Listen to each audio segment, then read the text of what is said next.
நான் உங்கள் கிடைக்கும் டாபிக். அதாவது இன்னைக்கு என்ன டாபிக்கை பத்தி பேசுவோம்னா, நம்மளை ஃபாலோ பண்றவர் ஒருத்தர் கேட்டிருந்தாப்புல, கோயில்ல பிரசாதம்னா நம்ம இறைவனுக்கு படைக்கிறோம். அது தெரிஞ்ச விஷயங்களை சொல்லுங்க. அது எதனால படைக்கிறோம் அப்படின்னு தெரிஞ்ச விஷயங்களை சொல்லுங்க. எனக்கு நான் தெரிஞ்ச விஷயத்த நான் சொல்றேன். அது தப்பா சரியான்னு தெரியல. சரியா இருந்ததுன்னா ஏத்துக்கோங்க, தப்பா இருந்தா எதுவும் தப்பா நினைக்காதீங்க. தயவு செய்து. அதாவது நம்ம குலதெய்வம் கோயிலோ இஷ்ட கோயிலோ எந்த கோயிலுக்கு நம்ம செல்லும்போது இந்த கோயிலுக்கு வந்து நம்ம தேங்காய் பழம் வெற்றிலை பாக்கு இதெல்லாம் வாங்கிட்டு போய் இறைவனை பிரார்த்தனை செய்யலாம். ம்? தேங்காய் பழம் வெற்றிலை பாக்கு எதனால வாங்க தெரியுமா? எதனால வாங்குறோம்னா, ஃபர்ஸ்ட் பழம் இறைவனுக்கு படைக்கிறோம். வாழைப்பழம் பழங்களிலே சிறந்த பழம் முக்கனில ஒண்ணு வாழைப்பழம்.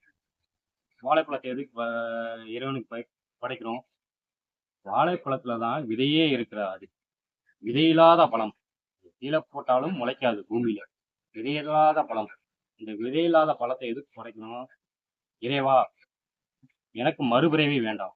வாழைப்பழத்தை கீழே போட்டோம்னா மறுபடியும் முளைக்காது, அதுக்கு மறுபிறவி கிடையாது. அதே மாதிரிதான் வாழைப்பழத்தை இறைவன்கிட்ட படைக்கும்போது, இறைவா எனக்கு மறுபிறவி வேண்டாம் அப்படின்னு கூறுவதற்காண்டி வாழைப்பழம். இன்னொன்னு தேங்காய். தேங்காவை எதுக்கு படைக்கிறோம்? அதாவது எல்லாரும் மனதிலும் அகந்தை அகங்காரம் இருக்கும்.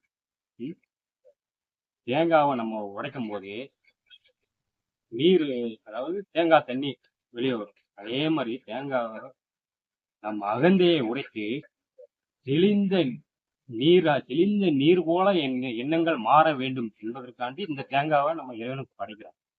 வெற்றிலே பாக்கு அது எதுக்காண்டி படைக்கிறோம்னா, இறைவனுக்கு இறைவா என் மனம் வெற்றிடம், என் மனம் வெற்றிடம், திருச்செந்தூர் செந்தில் ஆண்டவரா என் மனம் வெற்றிடம், பாடலிங்க சாஸ்தா பேச்சியம்மா சுடல மாடசாமி என் மனம் வெற்றிடம், அதில் நான் உன்னை பார்க்க வேண்டும். அதாவது வெற்றிலை பாக்கு என் மனம் வெற்றிடம், அதில் நான் உன்னை பார்க்க வேண்டும் என்பதற்காண்டி இந்த வெற்றிலை பாக்கை நம்ம படைக்கிறோம்.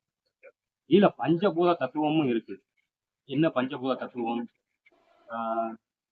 வாழைப்பழம் நீர் சத்து நிறைஞ்சது.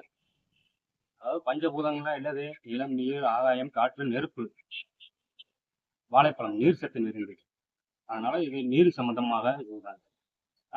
வெற்றிலை பூமியில ஒடியாக வளர்ந்து இலையாக மாறக்கூடியது, தன்னை இலையாக மாற்றக்கூடியது. பூமி தத்துவத்துல பாக்கு.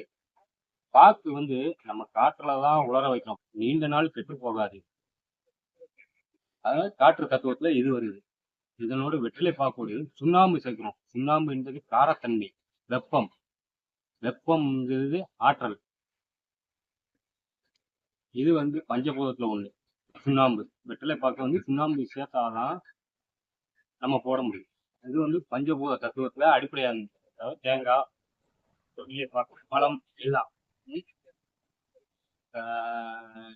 நிலம்னா பிருத்திவி, உறுதி தன்மை.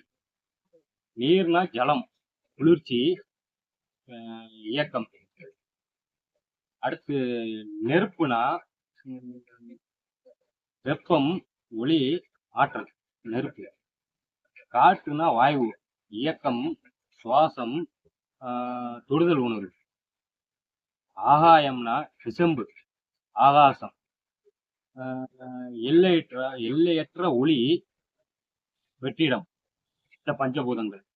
இதனாலதான் நம்ம இறைவனுக்கு வந்து தேங்காய் பழம் வெற்றிலை பாக்கு வச்சு படைக்கிறோம். நம் அகந்தை நீங்கி தெளிந்த நீர் போன்ற எண்ணங்கள் உருவாகி மறுபிறவி இல்லாத வாழ்க்கை கிடைக்க வேண்டும். அதில் வெற்றிடமான என் மனதில் இறைவா நான் உன்னை பார்க்க வேண்டும். புரியுதா? இந்த கான்செப்ட் தான் பஞ்சபூதங்களின் அடிப்படையில. இந்த கான்செப்ட் தான். இந்த கருத்து உங்களுக்கு பிடிச்சிருந்தா சப்ஸ்கிரைப் பண்ணுங்க. நன்றி, வணக்கம்.